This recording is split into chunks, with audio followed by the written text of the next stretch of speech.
of the United States, Mr. J.D. Vance, who was here last year as senator, and we are very happy that he has come back to Munich, and we are very much looking forward to his speech. Please welcome Vice President J.D. Vance.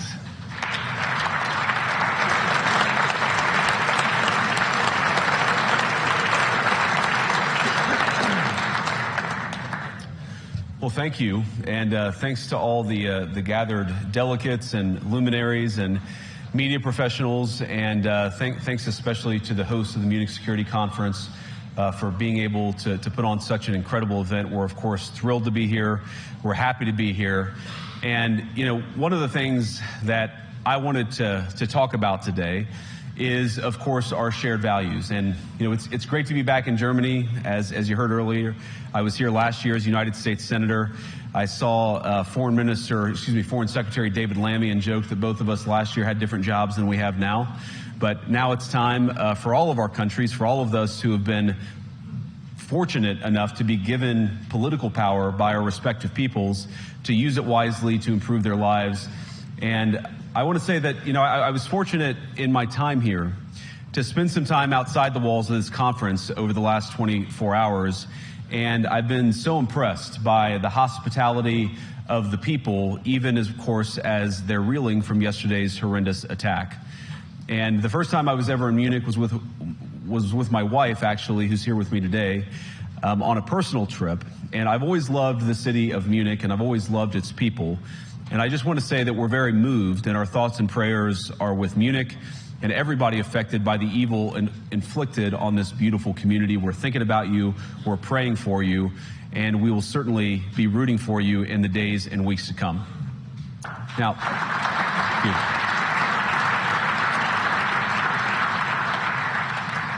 I hope that's not the last bit of applause that I get, but we gather at this conference, of course, to discuss security, and normally we mean threats to our external security. I see many great military leaders gathered here today. But while the Trump administration is very concerned with European security and believes that we can come to a reasonable settlement between Russia and Ukraine, and we also believe that it's important in the coming years for Europe to step up in a big way to provide for its own defense, the threat that I worry the most about vis-a-vis Europe is not Russia, it's not China, it's not any other external actor. And what I worry about is the threat from within, the retreat of Europe from some of its most fundamental values, values shared with the United States of America. Now, I was struck that a former European commissioner went on television recently and sounded delighted that the Romanian government had just annulled an entire election. He warned that if things don't go to plan, the very same thing could happen in Germany, too. Now, these cavalier statements are shocking to American ears. For years, we've been told that everything we fund and support is in the name of our shared democratic values. Everything from our Ukraine policy to digital censorship is billed as a defense of democracy. But when we see European courts canceling elections and senior officials threatening to cancel others, we ought to ask whether we're holding ourselves to an appropriately high standard. And I say ourselves because I fundamentally believe that we are on the same team. We must do more than talk about democratic values, we must live them. Now, within living memory of many of you in this room, the Cold War positioned defenders of democracy against much more tyrannical forces on this continent. And consider the side in that fight that censored dissidents, that closed churches, that canceled elections. Were they the good guys? Certainly not. And thank God they lost the Cold War. They lost because they neither valued nor respected all of the extraordinary blessings of liberty. The freedom to surprise, to make mistakes, to invent, to build. As it turns out, you can't mandate innovation or creativity, just as you can't force people what to think, what to feel, or what to believe. And we believe those things are certainly connected. And unfortunately, when I look at Europe today, it's sometimes not so clear what happened to some of the Cold War's winners. I look to Brussels, where EU commissars warn citizens that they intend to shut down social media during times of civil unrest the moment they spot what they've judged to be, quote, hateful content. Or to this very country, where police have carried out raids against citizens suspected of posting anti-feminist comments online as part of, quote, combating misogyny on the internet, a day of action.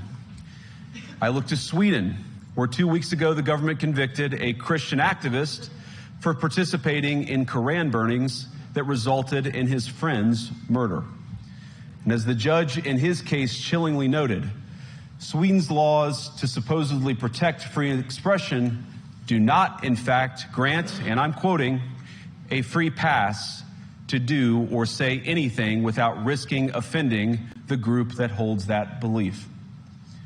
And perhaps most concerningly, I look to our very dear friends, the United Kingdom, where the backslide away from conscience rights has placed the basic liberties of religious Britons in particular in the crosshairs. A little over 2 years ago, the British government charged Adam Smith Connor, a 51-year-old physiotherapist and an Army veteran, with the heinous crime of standing 50 meters from an abortion clinic and silently praying for 3 minutes. Not obstructing anyone, not interacting with anyone, just silently praying on his own. And after British law enforcement spotted him and demanded to know what he was praying for, Adam replied simply, it was on behalf of the unborn son he and his former girlfriend had aborted years before. Now, the officers were not moved. Adam was found guilty of breaking the government's new buffer zones law, which criminalizes silent prayer and other actions that could influence a person's decision within 200 meters of an abortion facility.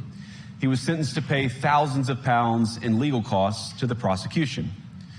Now, I wish I could say that this was a fluke, a one-off crazy example of a badly written law being enacted against a single person. But no, this last October, just a few months ago, the Scottish government began distributing letters to citizens whose houses lay within so-called safe access zones, warning them that even private prayer within their own homes may amount to breaking the law.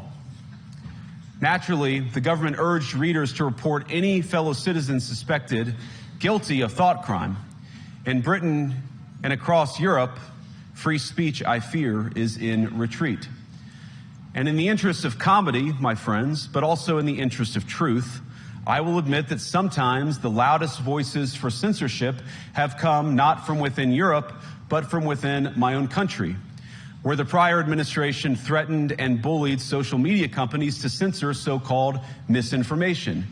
Misinformation like, for example, the idea that coronavirus had likely leaked from a laboratory in China. Our own government encouraged private companies to silence people who dared to utter what turned out to be an obvious truth.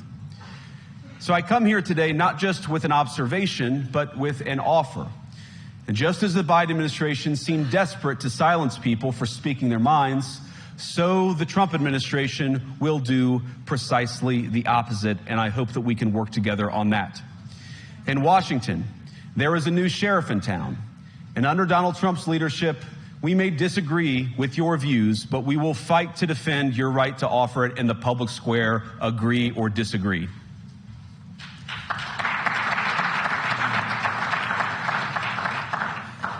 Now, we're at the point, of course, that the situation has gotten so bad that this December, Romania straight up canceled the results of a presidential election based on the flimsy suspicions of an intelligence agency and enormous pressure from its continental neighbors. Now, as I understand it, the argument was that Russian disinformation had infected the Romanian elections.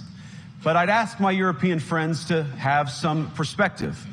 You can believe it's wrong for Russia to buy social media advertisements to influence your elections. We certainly do. You can condemn it on the world stage even. But if your democracy can be destroyed with a few $100,000 of digital advertising from a foreign country, then it wasn't very strong to begin with. Now, the good news is that I happen to think your democracies are substantially less brittle than many people apparently fear. And I really do believe that allowing our citizens to speak their mind will make them stronger still. Which, of course, brings us back to Munich, where the organizers of this very conference have banned lawmakers representing populist parties on both the left and the right from participating in these conversations. Now, again, we don't have to agree with everything or anything that people say. But when people represent, when political leaders represent an important constituency, it is incumbent upon us to at least participate in dialogue with them.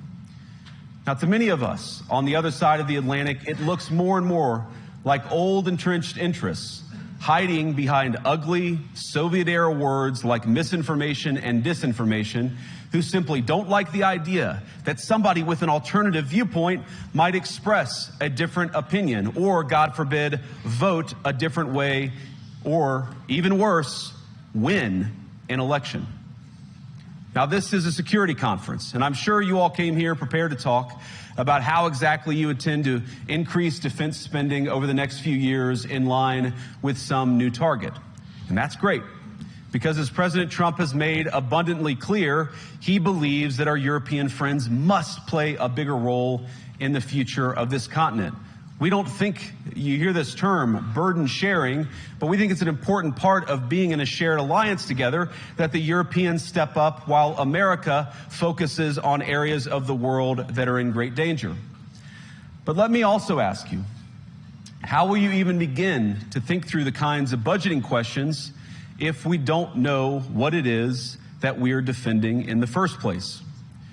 I've heard a lot already in my conversations, and I've had many, many great conversations with many people gathered here in this room.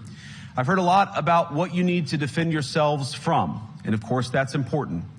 But what has seemed a little bit less clear to me, and certainly I think to many of the citizens of Europe, is what exactly it is that you're defending yourselves for.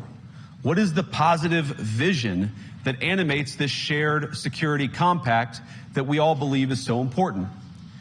And I believe deeply that there is no security if you are afraid of the voices, the opinions, and the conscience that guide your very own people.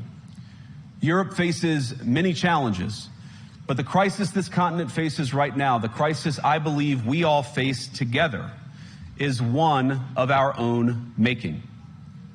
If you're running in fear of your own voters, there is nothing America can do for you. Nor, for that matter, is there anything that you can do for the American people who elected me and elected President Trump.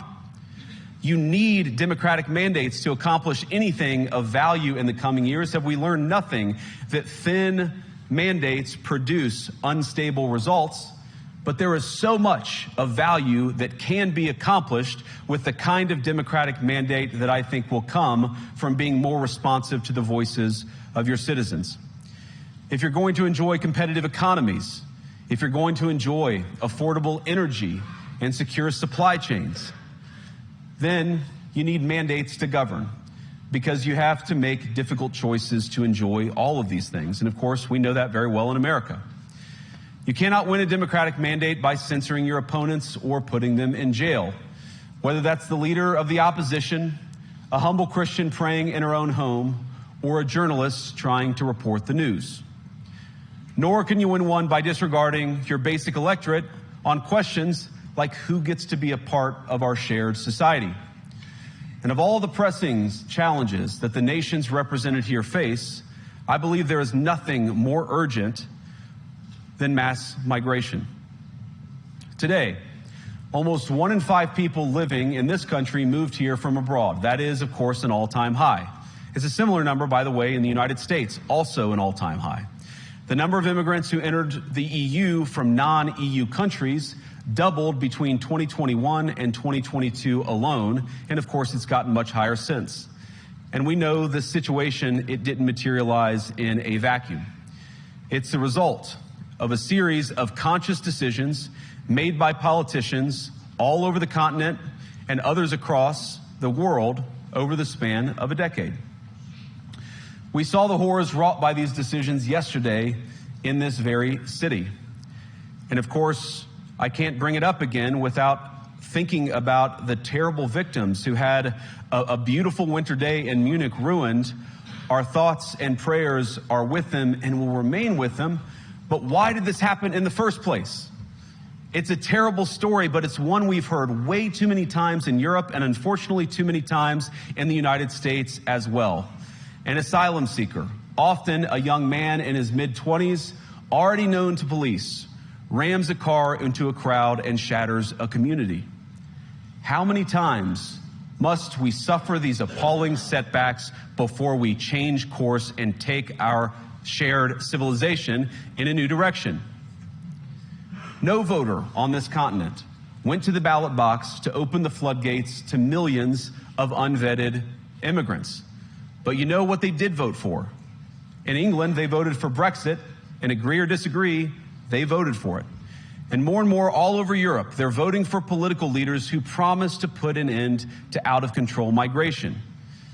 Now, I happen to agree with a lot of these concerns, but you don't have to agree with me. I just think that people care about their homes, they care about their dreams, they care about their safety and their capacity to provide for themselves and their children. And they're smart. I think this is one of the most important things I've learned in my brief time in politics. Contrary to what you might hear a couple mountains over in Davos, the citizens of all of our nations don't generally think of themselves as educated animals or as interchangeable cogs of a global economy. And it's hardly surprising that they don't want to be shuffled about or relentlessly ignored by their leaders. And it is the business of democracy to adjudicate these big questions at the ballot box. I believe that dismissing people, dismissing their concerns, or worse yet, shutting down media, shutting down elections, or shutting people out of the political process protects nothing. In fact, it is the most surefire way to destroy democracy. And speaking up and expressing opinions isn't election interference. Even when people express views outside your own country, and even when those people are very influential. And trust me, I say this with all humor, if American democracy can survive 10 years of Greta Thunberg scolding, you guys can survive a few months of Elon Musk.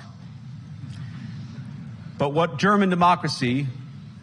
no democracy, American, German, or European, will survive is telling millions of voters that their thoughts and concerns, their aspirations, their pleas for relief are invalid or unworthy of even being considered. Democracy rests on the sacred principle that the voice of the people matters. There's no room for firewalls. You either uphold the principle or you don't. Europeans, the people, have a voice. European leaders have a choice. And my strong belief is that we do not need to be afraid of the future. You can embrace what your people tell you, even when it's surprising, even when you don't agree. And if you do so, you can face the future with certainty and with confidence, knowing that the nation stands behind each of you. And that, to me, is the great magic of democracy. It's not in these stone buildings or beautiful hotels. It's not even in the great institutions that we have built together as a shared society. To believe in democracy is to understand that each of our citizens has wisdom and has a voice. And if we refuse to listen to that voice, even our most successful fights will secure very little. As Pope John Paul II, in my view, one of the most extraordinary champions of democracy on this continent or any other, once said, "Do not be afraid." We shouldn't be afraid of our people, even when they express views that disagree with their leadership. Thank you all. Good luck to all of you. God bless you.